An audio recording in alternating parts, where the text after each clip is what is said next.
Lundi 27 octobre 2025, auditrices, auditeurs du studio Kalangou, bonsoir et bienvenue à notre premier numéro de la semaine de votre émission Le Niger sur Kalangou. À la présentation, je suis Al-Hassan Abdou Mohamed et à mes côtés, Mariam Adé. Bonsoir Mariam, comment vas-tu? Je vais très bien, Al-Hassan, alhamdulillah, et toi? Alhamdulillah également, de l'autre côté de la vitre du studio Soumana Amadou, un clin d'œil à Seni Saka, le technicien du jour, et Adama Dawaki Filengue, chef de cette édition. Mariam, qu'avons-nous au programme aujourd'hui? Installez-vous confortablement dans cette émission. Nous aurons une bonne dose de la musique à 100% nigérien pour nos fidèles auditrices et auditeurs. Nous suivrons également un entretien avec Chebou Moussa, directeur départemental de l'agriculture d'Arlita. Il y aura votre rubrique Justice comme chaque lundi. Pour le reportage de région, nous irons à Arlita dans la région d'Agadeza. Comme toujours, fidèles auditeurs et auditrices, vous aurez également votre rubrique Loti et bien évidemment de l'actualité sportive dans cette émission. Nous débutons cette émission avec la première partie de notre entretien du jour. Oui, Mariam, avant d'écouter la première partie de notre entretien du jour, prenons une pause musicale avec titre Wali de Abdou Salam qui n'est plus à présenter dans cette émission.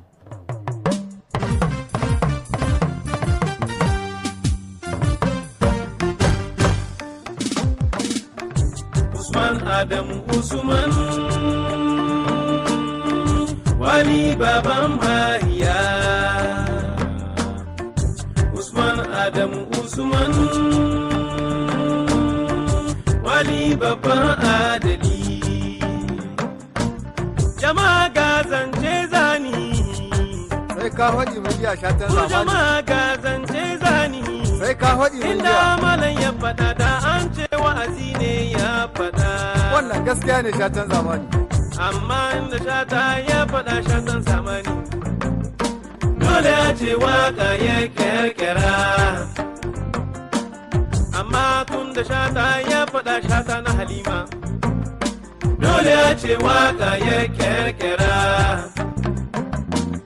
to ina yaro dan kankane makaranta talele malam ya faɗa mani ya faɗa maka shatan zamani ina yaro dan kankane makaranta amma ni malam ya faɗa mani abunda Allah ya faɗa shine annabi ya faɗa abunda annabi ya faɗa shine malam ya faɗa a san magadan annabawa malam ya faɗa wazi a garan aiki da shi dole mu aiki da shi shatan zamani ka san magadan annabawa ne malam ya faɗa mani makaranta gaskiya ne mutum ka zama kai adali haka in ka zama adali dubun jama'a duka na haka ne duka kowa da kowa kamar da kai ke shatan zamani dubun jama'a duka na haka ne duka kowa da kowa kamar da kai ke yi lokacin wali iya da rai sale Allahu akbar lokacin mutuwa bata taushi ba Allah ya kika musulmi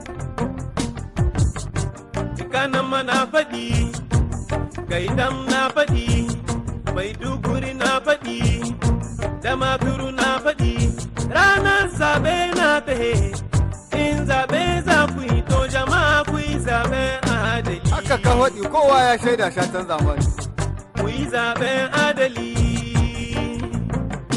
domin shi ne mai tausan ƙasa, mai bautawa ƙasa, mai bautawa 'yan ƙasa. Domin shi ne mai tausan gida, mai bautawa gida, mai bautawa 'yan gida. Lokacin mutuwa ba ta daushi ba sale. Allahu akbar. Ƙarya ta shigo gari, da dare ta zo gari, Usman Adamu na dawa, nema hakkin 'yan ƙasa. Ƙarya ba ta gan shi ba, shi ma bai ganta ba, kenan ko bai santa ina ba su gabuwa shatan zamani yayi maka alƙawali jama'a sai ya cika shi cikin yarda ubangiji sai ya cika shi alƙawali jama'a sai ya cika wannan gaskiya ne Usman Adamu Usman Allah ya kan musulmi Allah gama zai da gafara wali baban Mariya Usman Adamu Usman haka ne aka yi wali baban Adamu Allah ya Voilà, chers auditeurs, après cette pause musicale, on enchaîne avec la première partie de notre entretien du jour. Oui, le département d'Arlit, situé dans la région d'Agadez, est une zone à vocation pastorale par excellence. Dans cette partie du pays, les cultures hivernales sont presque inexistantes en raison de la faible pluviométrie enregistrée les années passées. Mais cette année, la pluviométrie exceptionnelle enregistrée a permis aux producteurs de relancer certaines activités agricoles, notamment les cultures maraîchères désormais pratiquées dans plusieurs localités du département. Pour en savoir davantage, notre correspondant Gungu Mohamed Dantani s'est entretenu avec Cheibou Moussa, directeur départemental de l'agriculture à Darlit. Écoutons à présent la première partie de cet entretien. Ina aka kwana a cikin gundumar Arlit musamman bisa kan noman rani. Lalle noma kamar yadda ake cewa ba a noma sai da ruwa. To ruwan sama tabbat suna karamci a gunduma Arlit tun ba shekarun baya ba. Amma bana mun huskanci cewa 'yan shekarun ga biyu a sakamako da ni isko na bara zakuwa na bana muna ganin kamar ruwan nan na sama su kankansu suna karuwa, amma shi noma muna yi ga rani muna yi ga damana. Sai dai noman da muke ga damana cikin Arlit shi noma ne wanda ya fuskanci irin wanda aka noma ga rani kamar su tumatir, su albasa da makamantansu. To wannan noman ya ɗauki mahimmanci wanda ba a tsammani. Mahimmancin da ana yin shi da sanu-sanu. To sai Allah ya sa yanzu manoman ma waɗanda ya zamanto masu kuɗaɗe ne ke noman, da sauran talakawa duk sun mai da kansu wajen noman ne. Daga bakinsu sun gano da cewa ba kiwo kaɗai ba ne ya kyautu a ce sun yi, tunda noma da suka gwada sun ga da lalle yana kawo musu arziki sosai kuma yana taimaka musu game da rayuwarsu ta rike iyalinsu wajen fuskar abinci. To madalla, kamar aka yi raskwana a nan gundumar Arlit ana iya kimanta yawan garaken da ake noman rani kamar misali nawa yanki-yanki. Gunduma na Arlit muna da komin uku. Komin ta Arlit ita da kanta da muke cewa komin urban da Arlit, da komin ta Gugaram, da komin ta Danet. To wannan komin guda uku gaba ɗaya an ka game muna da gari wanda za a cewa inda ake noma ga rani ga damana suna noma su ne gari 71. To wannan gari 71 duk kowane an ka ɗauka a wani wuri za a iya samu garake, kowa mai gida mai garka na kanshi ana iya samu kamar mutum 100 garka 100 misali wanda za a iya samu. To kuma a bisa garaken nan da noman suna yin shi ne sanu-sanu, bai wuce kama a ce rabin eka ba, amma yanzu sai a iya samun masu eka 10 da albasa ce gaba ɗaya a zube an ka tartibin ana tsikata ga ta nan har iyakacin ido mutane na noma. Don saboda abin da suke samu ga wannan albasa akwai hai masu iya noma na miliyan 5 a kansa wanda ke da abin hannunsu, amma daga cikinsu akwai masu ƙaramin ƙarfi wanda kwarai suna neman tallafi game da iri, game da kayan noma da makamantarsu da ya kamata a taimaka musu su ma don saboda su bi wannan hanya. Ganin yadda noman ranin yake bunƙasa a cikin gundumar Arlit, shin aka kawo misalin cewa a yi ayyuka irin wanda ake ce ma grand irrigation, manyan hilaye na noma, kuna ganin za a iya yi shi kuma a samu amfani? Tabbat babu ma inda ya kyautu a ce an yi irin wannan grand irrigation kamar inda ya jahi jiha ta Agadez gaba daya da kuma gunduma ta Arlit, don wurare ne waɗanda su suna da hilayen nan gare su za a samu wasu babu ma itace a kansu ko kaɗan, kuma ana iya samun ruwa na ƙasa duk inda aka fuda aka samu metar 100 zuwa metar 140-150 ana cin ruwa na kwarai wanda za su rika gudana ana amfani da su har tsawon shekaru har ba iyaka kuma ana amfani da su. Chers auditeurs, auditrices de l'émission Le Niger sur Kalangou, marquons une pause musicale avant de poursuivre l'entretien du jour. Écoutons le titre Takai de Mamaki Boys sur votre émission Le Niger sur Kalangou.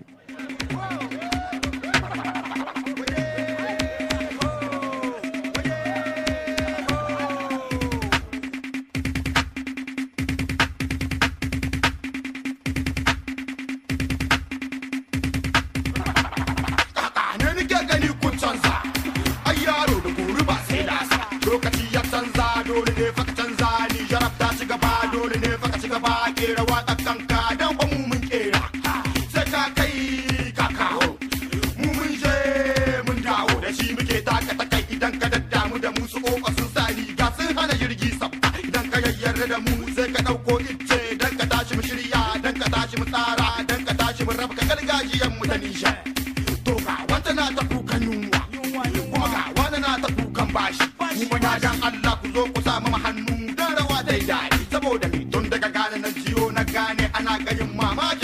duniya ta dauka gargajiyar kakanni wanda mu ban yadda ba ku manya kuna da labarin gobe ku yara kuna da labarin gobe daga bana ba mu kara aikin banza kowa sha da mu rabo ne kumiya kowa sha da mu rabo ne kumiya sai ka shu sai ka sha sha sai ka ji kankaran ta kai tace sai ka shu sai ka sha sha sai ka ji kankaran ta kai tace sama sai irma maki irkwai irha irka irdu bere inda sai dirka ta kai kai sai ka shu sai ka sha sha sai ka ji kankaran ta kai tace sai ka shu sai ka sha sha sai ka ji kankaran ta kai tace sama sai irma maki irkwai irha irka irdu bere inda sai dirka ta kai malgré qu'on a opté le rap on garde notre tradition avec le style avec la... Alors, Mariama Dey, qu'est-ce que tu penses de ce morceau Takei des Mamaki Boys?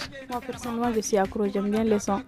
Tu aimes bien le son. Et alors, qu'est-ce que tu penses de l'équipe aussi, du groupe qui a chanté? Parce que moi, je me dis que les années où ce groupe Mamaki Boys a chanté ce morceau, on ne s'attendait jamais à voir des jeunes Nigériens qui ont vraiment la réflexion, l'ingéniosité, si je peux le dire, de prendre la danse traditionnelle, les morceaux traditionnels et les transformer. Jusqu'aujourd'hui, ça coule aussi.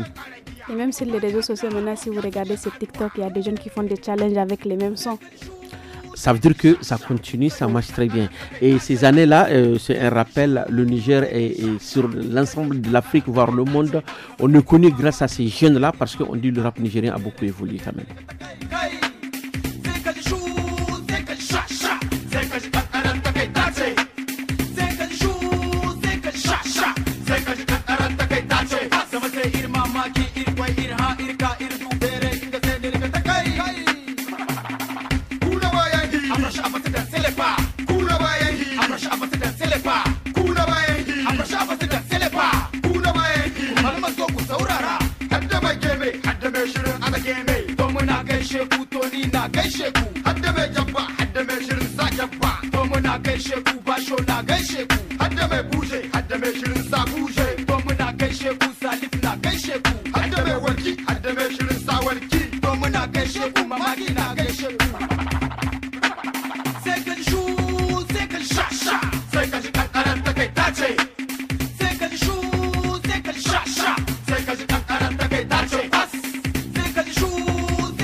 Après cette balade musicale, retrouvons la deuxième partie de notre entretien.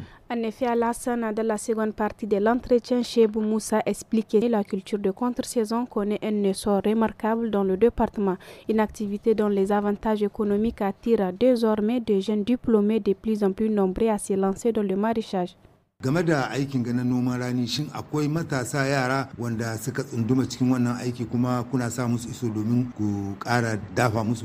Lalle akwai matasa inda ma abin ya ƙara mana ƙarfi shine da cewa waɗanda ma suka yi local suke da digiri sun gane da cewa arziki yana cikin noma, sun dawo su da kansu sun yi ƙungiyoyi sun duku ga wannan aiki. Kuma muna da tambayoyi da yawa wanda suke ta nema a samu musu hili, a tallafa musu, a yi musu wannan forage, a haɗa kansu su samu su ma su yi noma su bunƙasa bisa ga noman nan. Wannan noman in an ka taimaka ba zancen talauci ɗaya da zai cire ba da yunwa da kaman biyan bukata na yau da gobe da na abincinsu. A'a, hawan ga sauran tashin hankalin da ake fuskanta da yara ke zunduma ciki in an kai musu irin wanga wurin aiki in Allah ya so ko bai kare ba yana ragewa, tunda wani rishi ne ke sa ake tafiya yana wannan zai samu wani ya ja hankalin shi saboda bai da kuɗin kashin ya je zuwa yin wannan malalacin aikin. Wani kira za ku yi a jimilce zuwa ga manoma na gundumar Arlit?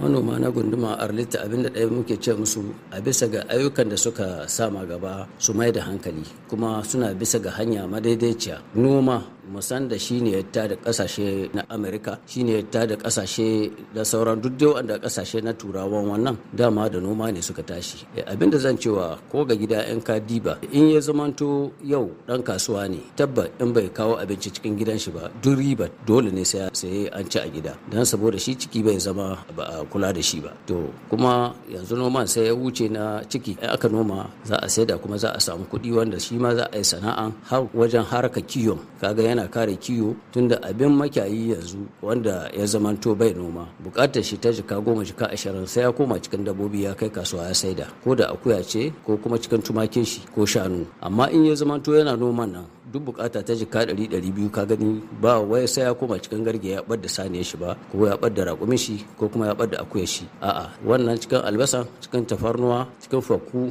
tunda abubuwa da yawa suke noma nan ƙasar ga ta Agades. Kuma ko noman shinkafan da aka sama gaba bisa ga harkar garan da irrigation nan akwai hili wanda ya kamata tunda yanzu ba a gama hili da nan cikin ƙasar Arlit dai bisa ga hili da dukkan jihar Maradi nan ko ga hili yanda ya kamata. Gwamnati ya sake doka wadda tun lokacin mulkin mallaka aka azamu da cewa la limite nord de culture akwai doka da ke cewa ai ketare kaman wadda ta shahi jihar Agades, Nord Tilaberi, Nord Tawa da Difa sune ake cewa la zone limite nord de culture. To wannan doka ita ce nake kira ga gwamnati ya duba ta a ga yadda za a daga dan wannan ita ce nake jin ta jimmama kasar mu ta Niger. Doka ce wadda ta tauye mu ma dan ba a so a shigo cikin ta ayyuka. Manoman nan waɗanda ya zamanto za a raba ma wuri su yi aiki su ne kuma makiyayan ai ba wasu bane. To yanzu kuma kowa ya san da kiyo ya fuskanci matsaloli bisa ga rashin cawa dabbobi na mutuwa. Ina son mutane kuma su gane ba wai noma ɗaya ne ake ba na wani albasa na wani hatsi na wani abu ga a'a shi noma duk abin da aka san aka noma da doka bata hana ba ya zamanto ana cin riba shi to ana iya a noma shi kenan ana iya noman cawa kamar su luzern da wani da ake ce ma haki na giwa a cikin Najeriya ana noma shi sosai kuma ana iya samun shi irin na a noman shi da kuma sauran kamar wasu masara da ake iya nomawa da wasu dawa in sun ka kai wani babi sai a hudda su kuma a ba dabbobi ka kenan shi noma ya kumshi komi. Kuma dama in an ka ce agri nan da ake ciya ana nufin duk abin da ya shahi abin da ake noma kenan wuri guda makiyayi yana iya ga bangaren shi wurin dabbobin shi ga bangare wurin noma.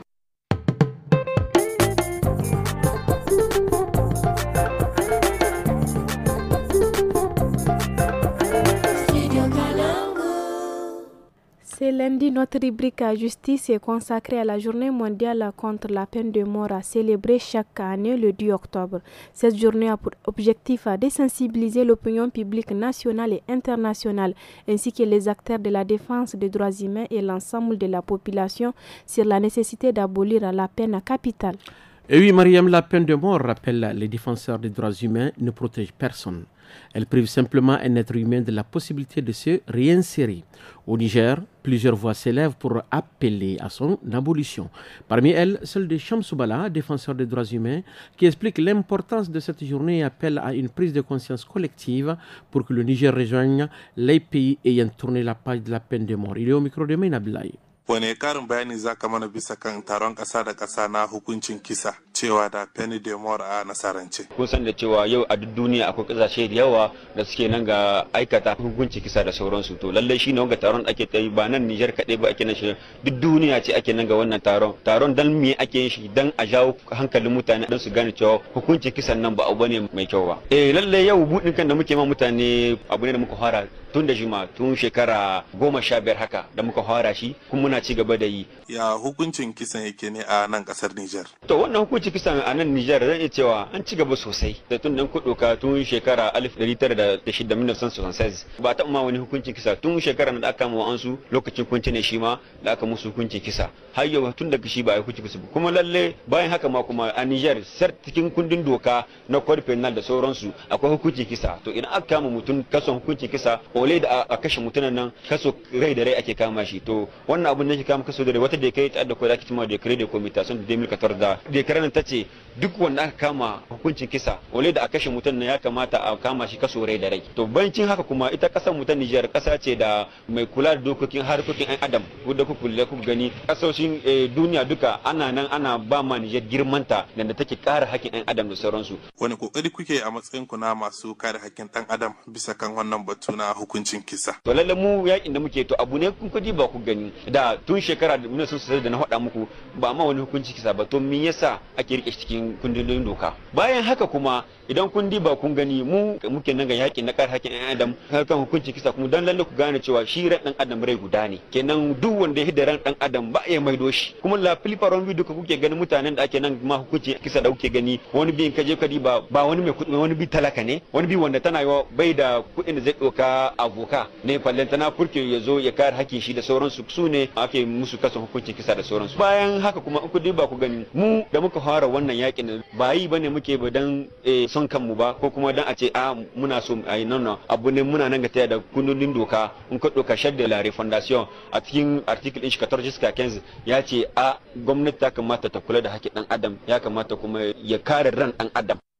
Après la rubrique justice, chers auditeurs, à présent place à l'écho des régions. Cette fois-ci, nous allons nous rendre à Arlita.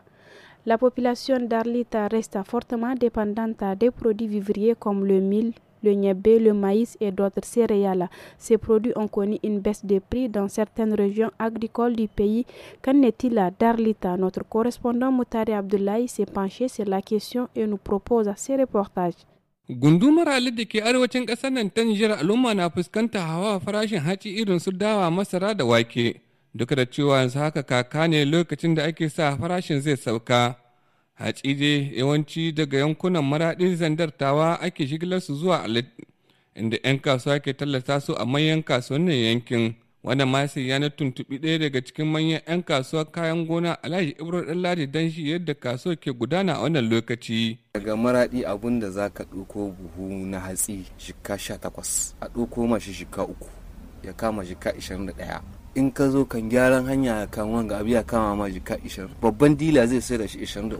In ya sai da shi 23 ku 'yan kacare za ku ɗauke 24. A 24 jiya ya kama muku 140. Wai hatsin cikakke mai kwaɗo wancan mai kuruwa wajen Nijar wancan shi ne wa cikakken hatsi ɗan tiya 40. Don masara wata rana tana yin ɗan difference ita ta rage shika guda ko su zo daidai da daidai. Wake shi ne ya yi mugu haɗuwa a nan Arlit ma abin da ake sai da wake shika 16-17 ɗin wake ɗan tiya 25. Kayan abinci alhamdulillah bana har Arlit ta san an samu harka abinci alhamdulillah bana ba mai wani kuka. Daman kukan da ake yi cinmu ne da ake hiddawa. Sai dai Alhaji Ibro Ɗanladi ya ce duk da akwai cimaka sosai dole ne farashin hatsi ko dawa, masara da dai sauransu ya kasa sabka yadda ake so a faɗin gundumar ta Arlita. Shi sabka abinci a nan Arlit duk irin yadda kake tunanin ka sabke Arlit hatsi daga 150 zuwa 140 ƙarshen sabka shike saboda hanyar mu ce abba ta da kyau, hanya duka ta lalace. In za ka yi lodin miliyan da 200 in ka tau taya ta ishi ka 300 ta mutu. Mai wanda za ka sha a lera to jika 100. To in mai mota ya yi lissafi shi menene riba shi kuma mai kaya menene riba shi. Kenan 'yan mota in suka ƙara kuɗi 'yan kasuwa suna sai su ƙara. Shi ne ya sa Arlit kake ganin kayan abinci suna da tsada. Ka ta irin yadda muke son mu kyautata ma al'umma Arlit mu matsala mu hanya gaci. A baya dai al'umma Arlit ba su fiye dogaro da irin waɗannan kayayyakin ba, amma a yanzu da sauyin rayuwa da yanayin tattalin arziki hatsi ya zama abinci na farko a gidaje. Wannan ya sayi ƙarin damuwa tsakanin jama'a da dama. To ta hatsi gaskiya nan da wurin wanga makwabcin mu gaskiya jika muke sayin ta. Lokacin da ba kaka ba jika da 20 jika da 30. Da dan sauki da an gode ma Allah tunda an samu nasarhi a ciki. Yanzu a Hausa abin da muka samu labari tiyar wake abin da ake saida $60 $70 ta yi tsada, amma har yanzu tiyar wake a nan ina kasa da 150 babu ita a nan. Hatsi kasa da 150 babu shi jika ne kawai, ko ka sai ko ka bari, ko da damana ko da kaka ko da ɗari ko da rani haka yake. Hali yanzu dai saukar kayan abinci a gunduma Alit na ci gaba da zama kalubale ga talakawa, musamman ganin yadda hanyoyin zirga-zirga daga kudu ke cikin mawacin hali. Masana na ganin cewa sai an doki matakan gaggawa shan gyara hanyoyin karfafa samar da kayan cikin gida da inganta tsarin kasuwanci kafin farashin ya sauka yadda ya kamata a wannan kakara.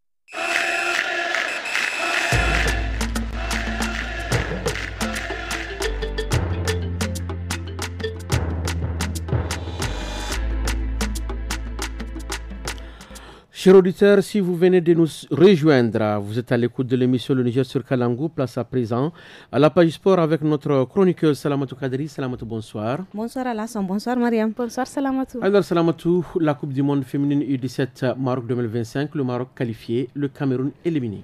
Et oui Alassane, après 2 défaites consécutives dans le groupe A, les Lioncelles de l'Atlas ont enfin trouvé le chemin de la victoire lors de la dernière journée. Le Maroc s'est imposé face au Costa Rica sur le score de 3-1 grâce à un doublé de Baha à la 4e et 39e minute et un but contre son camp d'Alfaro à la 77e minute. Cette victoire historique permet au Maroc de décrocher pour la première fois de son histoire une qualification en 8e de finale de la Coupe du Monde féminine U17. Dans le groupe B, le Cameroun a concédé une 3e défaite face au Mexique, 1-0. Malgré l'élimination, les Lioncelles indoctables ont livré leur prestation la plus aboutie du tournoi. Du côté des groupes D et F, le Nigeria et la Zambie ont brillé en s'imposant chacun 4-0 respectivement contre les Saoma et la Nouvelle-Zélande. Ces succès nets permettent aux 2 sélections africaines de valider leur ticket pour les 8e de finale, rejoignant ainsi le Maroc dans la phase à élimination directe. Salamatou, parlons à présent du classique au Real Madrid. Le Real Madrid dompte le Barça. Et oui, le Real Madrid a pris le dessus sur le FC Barcelone hier soir au Santiago Bernabéu, s'imposant 2-1 dans un classico intense. Les Merengues ont fait la différence grâce à Kylian Mbappé, auteur de l'ouverture du score dès les premières minutes, et Bellingham qui a doublé la mise juste avant la pause. Fermin Lopez avait redonné espoir au Blaugrana en égalisant, mais cela n'a pas suffi pour renverser la rencontre. Cette victoire permet au Real Madrid de conserver la tête du championnat et de creuser l'écart avec son rival catalan. Désormais relégué à 5 points, il s'agit du premier succès madrilène dans un catalan depuis avril 2024. Kylian Mbappé, en grande forme, a inscrit son 19e but de la saison, toute compétition confondue, confirmant son excellent début sous les couleurs madrilènes.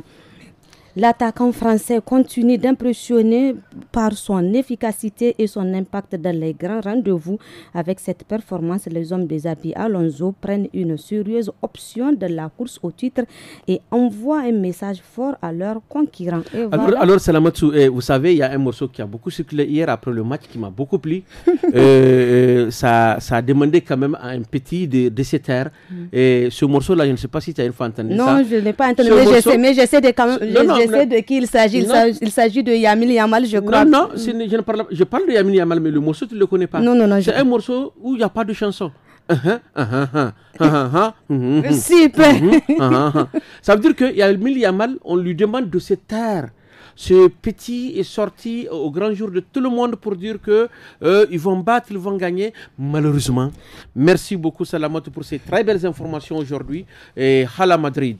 Maintenant, place à présent à notre chronique Loti Alassane. Et oui, dans le loti de ce lundi, les femmes du studio Kalangou abordent un thème crucial, la diversification des sources de revenus au-delà du salaire mensuel. Un moyen de prévenir les difficultés financières et de renforcer l'autonomie économique. On les écoute. Affairage.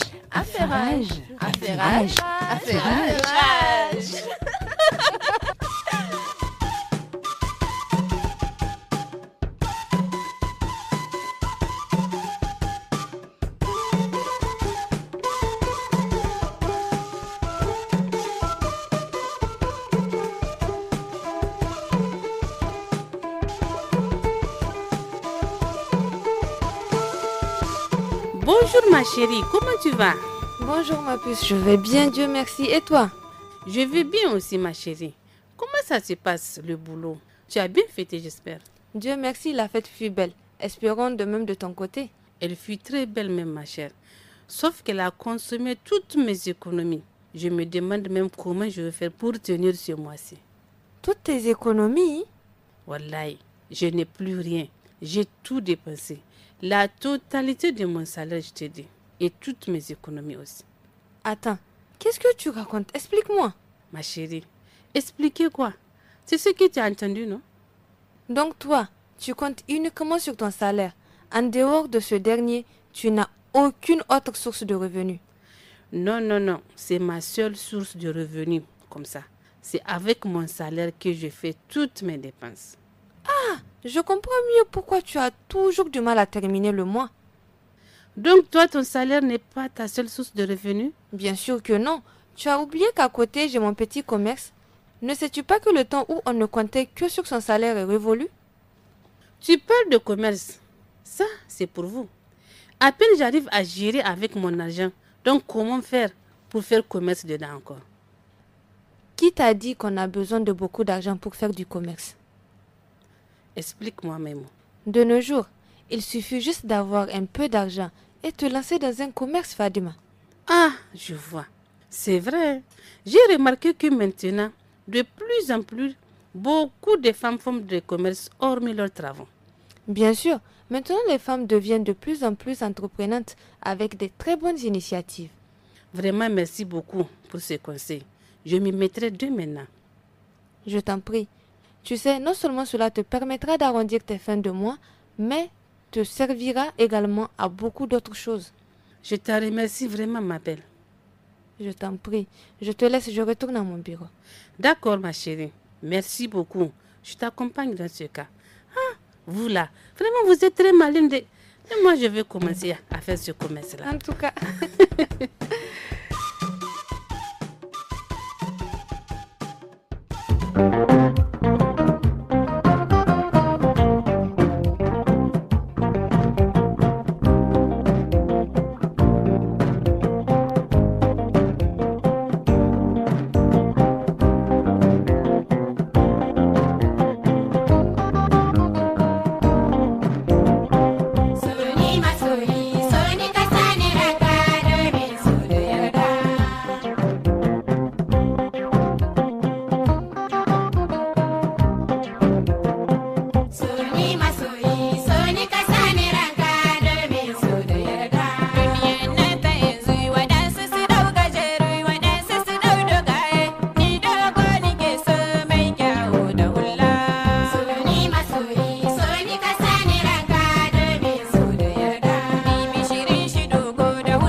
Vous l'avez bien compris, nous avons accompagné les femmes du studio Kalangu après leur loti de ce morceau de cette grande cantatrice nigérienne. Nous sommes à la fin de votre émission Le Niger sur Kalangu. Au micro, c'est Alassane Abdou et moi-même Mariam Adé. Et oui, la technique a été assurée par Seyni Saka et à l'édition c'était Adama Dawaki. Retrouvez demain, Inch'Allah, un autre duo pour un nouveau numéro de votre émission Le Niger sur Kalangu. Excellente soirée à tous.